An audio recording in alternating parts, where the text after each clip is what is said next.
Falindray midera an'Andriamanitra amin'ity androany ity satria narovana isika, no tantanana isika ary de nandretry ny nemana nahita ny fahasoavany tratra zao fotoana zao. Ka de miaraba anao ndray tompoko ary faly sy ravo mihitsy ny fo manotro zany arabo zany hoany tsirairay avy amintsika ao atokantrano ao. Androany indray ary zany dia hiderin'Andriamanitra sika rehetra, hidera azy noho ny fahasoavany, noho ny fitiavany, noho ny fitahiny. Tsy hita ho lazainy zany rehetra zany satria Andriamanitra tsy voafetra raha teo izy.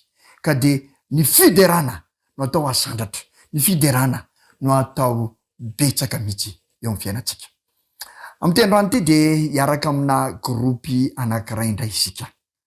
Gropy izay efa tanoranora kokoa, efa tena matotra kokoa, zay angano ilazana azy. Gropy izay ao anatin'ny sokajy-taona andehanan'ny tanora mihitsy mandembaka any amin'izao tontolo izao. Kanefa izy ireo de nanapa-kevitra ny hiderin'Andriamanitra amin'izany fahatanorana zany, ny hanome voninahitrin'Andriamanitra. Hiaraka amin'izy ireo tsika androany, koa asaiko ianao andray toerana indray. Mialohan'izany nefa dia manasa anao andeha indray hamaky ny soratra masina isika. Ny soratra masina izay ataontsika fa afantarantsika ny sitrapon'Andriamanitra satria izany no men'Andriamanitra antsika, taranak'olombelona afantarana ny sitrapony. Ao amin'ny Salamo 5:1, salamo fiakarana ihany koa izy ity. Salamo 5:1, ka ny andininy voalohany de misy izao teny izao. Teny izay milaza ny toetran'ny olona anankiray na ny firenena anankiray izay mahatoky an'i Jehovah. Zao no lazainy amin'ny anaran'i Jesosy. izay matoky an' Jehova de tahaka ny tendrombohitra ziona izay tsy mihetsika fa mitoetra mandrakizay. Tena zava-dehibe ny afantarantsika an'izany. Ny olona ray izay matoky an'Andriamanitra zany de tahaka ny tendrombohitra ziona tsy mihetsika na inona midona sy mitranga, na inona zavatra miseho manodidina, tsy mihetsika izy fa mitoetra mandrakizay. Tsy mpivadibadika, tsy mpiaran-daharana, fa tsy mihetsika. Matoky an' Jehova mandrakizay, mitoetra mandrakizay.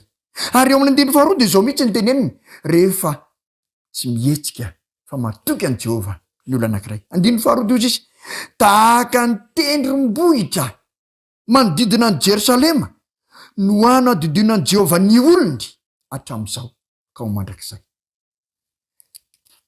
Ay, ilay olona zay matoky an' Jehova tsy mihetsika, Jehova mihitsy kaika no manodidina azy tahaka ny fanadidina ny tendrombohitra ny Jerosalema.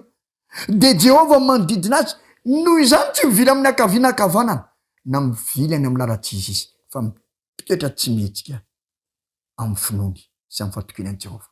Tena zava-dehibe zany. Ilay Andriamanitra mihitsy no miasa mba hahatonga atsika ho tsy mihetsika amin'ny finoany. Ary antony tokony de rahantsika azy zany. Zava-dehibe loatra nafantarantsika fa izany no tokony mitoetra atsika. Ary Andriamanitra de manampy atsika am'izany fijoroana amin'ny finoany zany. Ko ndeha atoky azy. Ary zany fahatokiana zany de hiteraka fiderana ho antsika tsirairay avy. Koa androany ary de andeha iray fo am'reto antoko-piry reto isika. Andeha iray fo ka hideran'Andriamanitra hiaraka amin'izy ireo. Tarika izay manome ny talenta araka ny voalazako tery aloha ny amin'ny fideran'Andriamanitra izy ireo. Ko andeha iray fo amin'izy ireo tsika. Andeha hiaraka amin'izy ireo. Ndao ary.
zahay aza hela fa mitady anao zahay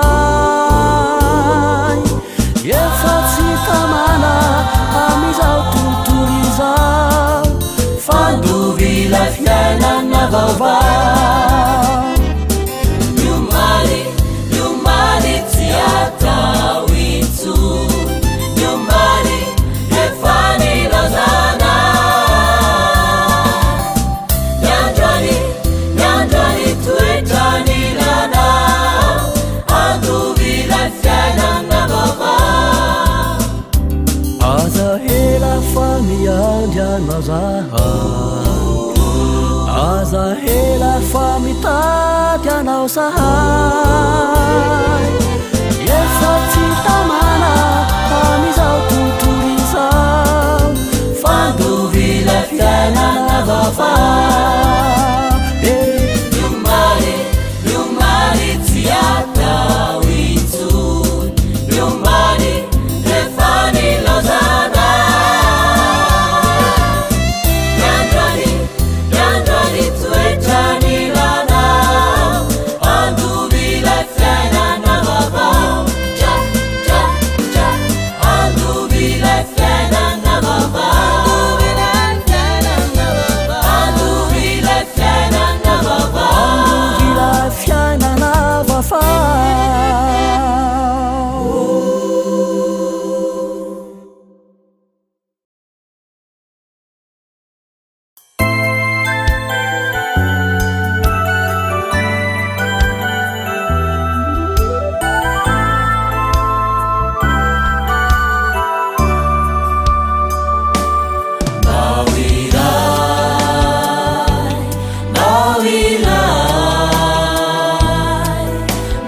Mawirai isika pianani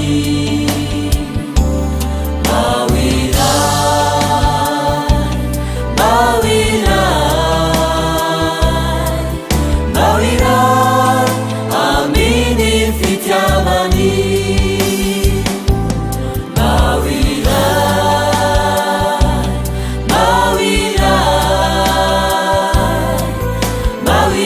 mawirai isika pianani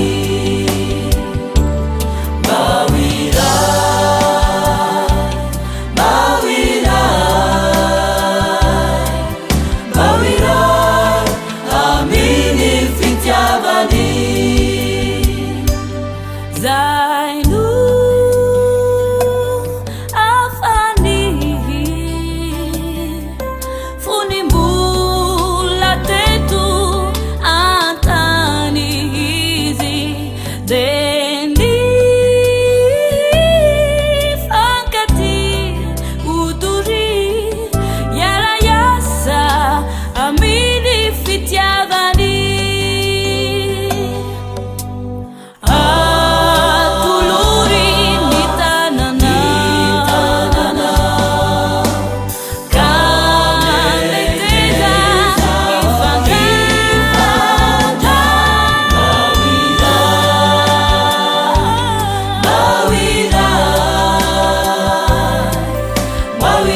mawirai isika pianani mawirai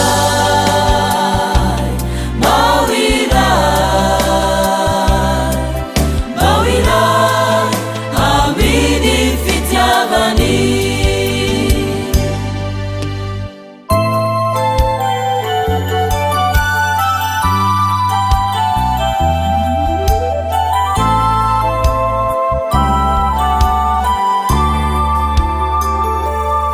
fambo la misy maro reo izay mbola sasa miangy antsika izao ito risy iza raha ilay fitiavany tompo Jesosy atolony ny tanana ka meteza ifangata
tadidiko ny omaly fony aombony sarakanao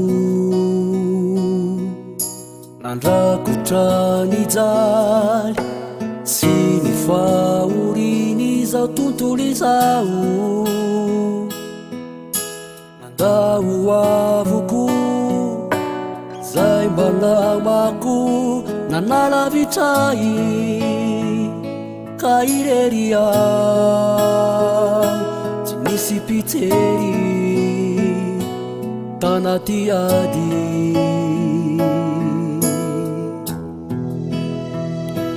fa teo ianao ry Jesosy tompo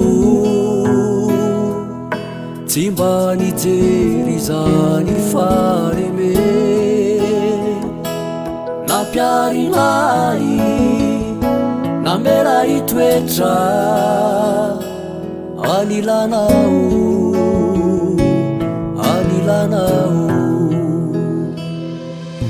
tadidiko ny omaly fony aombony rakotra izina nandrakotra ny ota sy ny faratsiny zao tany zao nandramako avoko zay mba fantatro fa ampiadanay fa sasatra tsy nety nahita izay nahafapo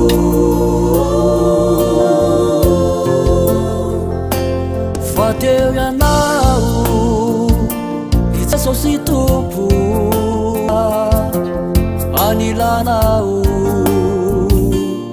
anilanao fa teo ianao ry Jesosy tompo tsy mba nijery zany fareme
aombolo sarakanao nandrakotra ny jaly sy ny fahoriny zao tontolo izao nandao avoko zay mba namako nanalavitray ka ireria tsy nisy pitery tanaty ady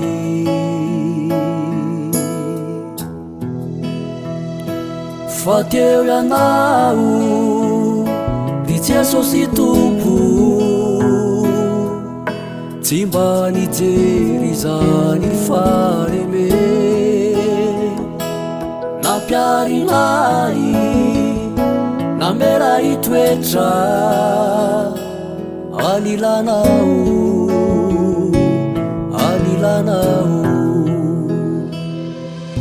tadidiko ny maly fony aombolo rakotray zina nandrakotra ny ota sy ny faratsiny zao tany zao nandramako avoko zay mba fantatro fa ampiadanay fa sasatra tsy nety nahita izay nahafapo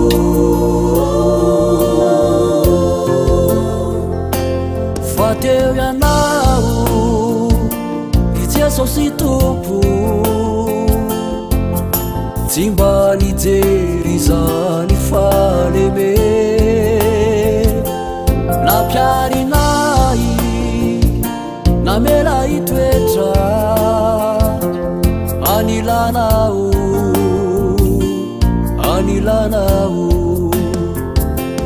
fa teo ianao ry Jesosy tompo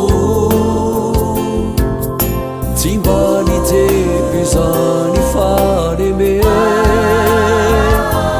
nampiarinay namela itoetra anilanao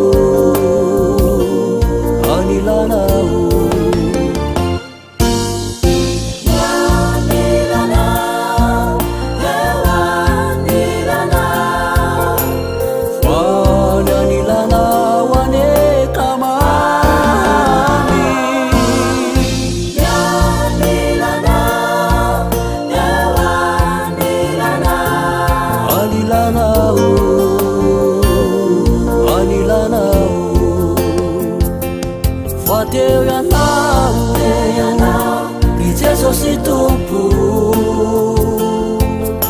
tsy mba nijery zany faremepo nampiarinay namela itoetra anilanao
Uvuni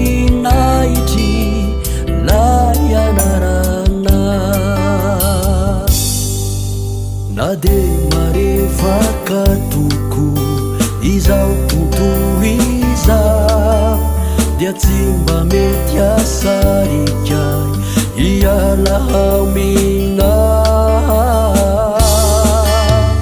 fatikana tsy misy rikotoana lay nandray ny tanako ka nampiony naindray ny fiainako dia indro tonga vaovao voaravakilay fahasoavana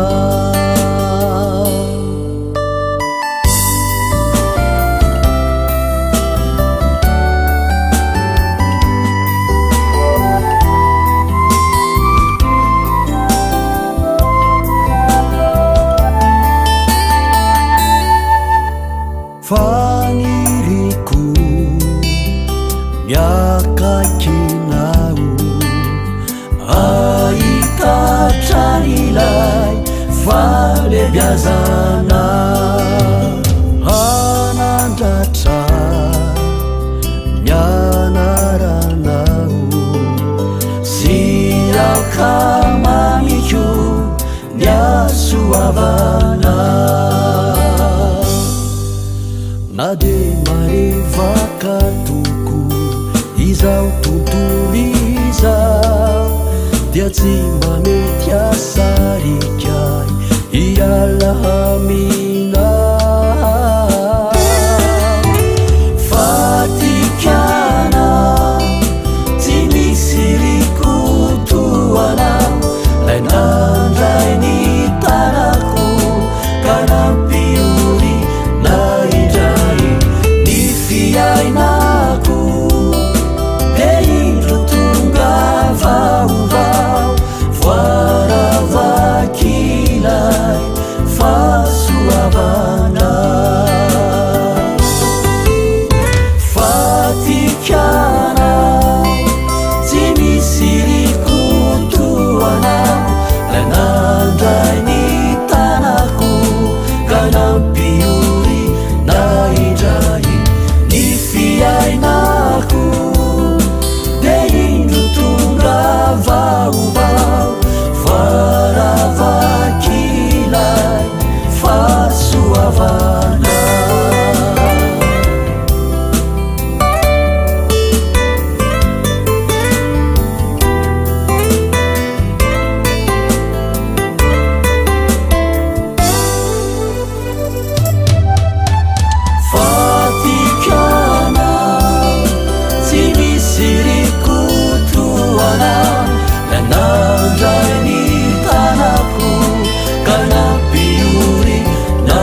titranu namenu nifu vayanauno nampunja nawambala indra kananangana mauzanaka renikau tanatini adalana titranu namenu nifu vayanauno nampunja nawambala indra kananangana mauzanaka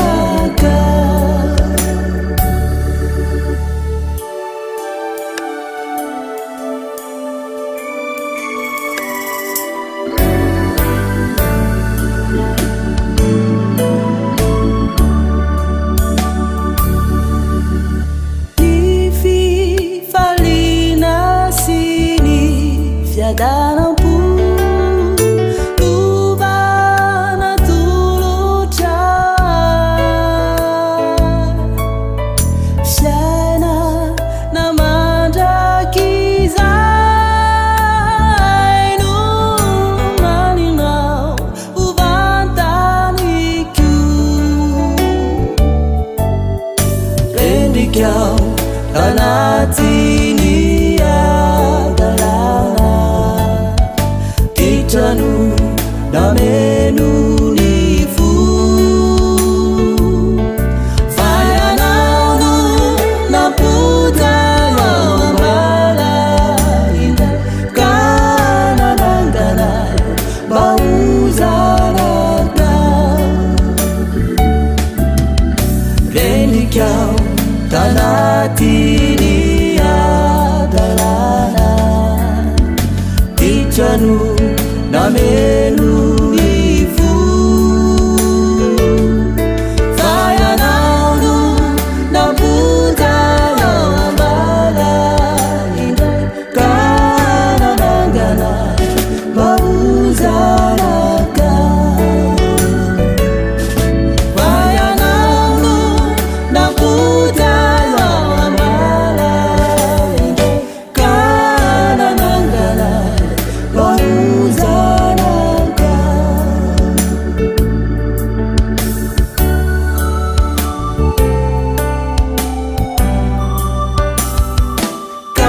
kananangana mauzanaka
Jesus inulalana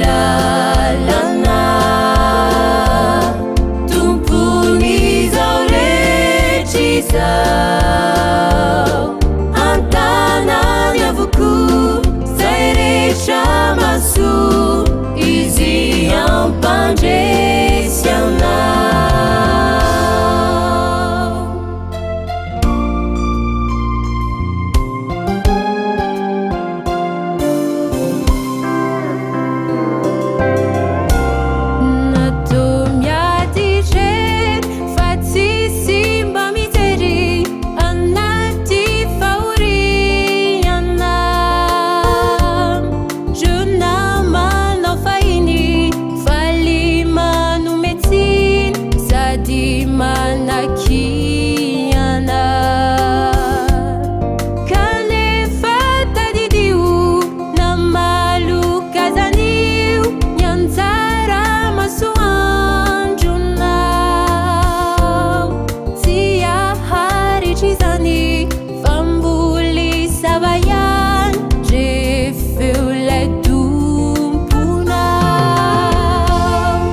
Jesosy no lalana,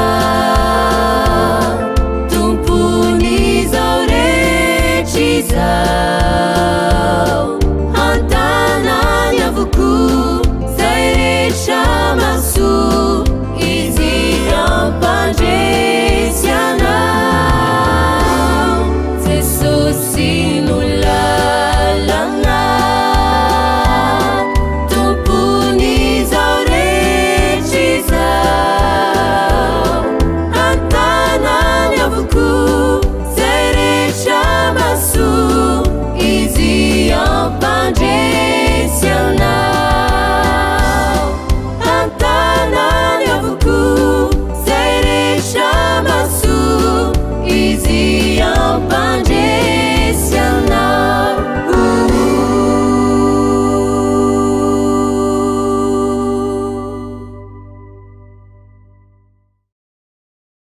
Misy saotra ny antokopira fanasina iraina isika. Izay ny anaran'izy ireo, fanasina iraina. Misaotra azy sika satria tena zava-dehibe ny natolony antsika androany. Niarahantsika andray fo tamin'izy ireo ny terin'Andriamanitra.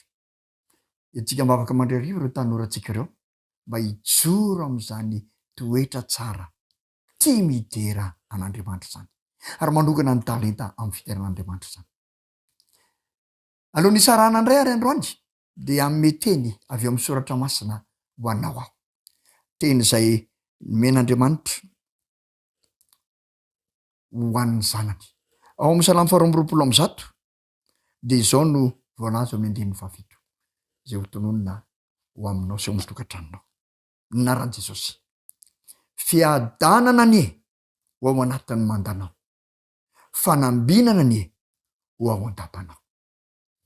Izany no fanondrena ho an'ny tokantranonao sy ho an'ny fiainana manomboka androany. Ny fiadanana sy ny fanambinana avy amin'ilay Andriamantsika hirotsaka tsy tapaka ao an-tokantranonao. Dia metraka amin'ny veloma aminao indray amin'ny herin'ny androany toy izao, mandeha dia mandeha ny fotoana kely sisa dia farany ty taona ity. Ho dia andeha hiaraka mandrakarivotsika isaky ny zoma tahaka izao hideran'ny tompontsika satria ny tantana ny fanaitran'izay fotoana lavabe izay tonga amin'izao akatoky ny fiafaran'ny taona izao. Dia samy ho tahiny ary samy ho feno fahavitriana miteran'Andriamantsika, ho feno fifaliana manandrana ny voninahitra. Velo maro tompoko amin'ny herinandro izao raha sitrapon'Andriamanitra.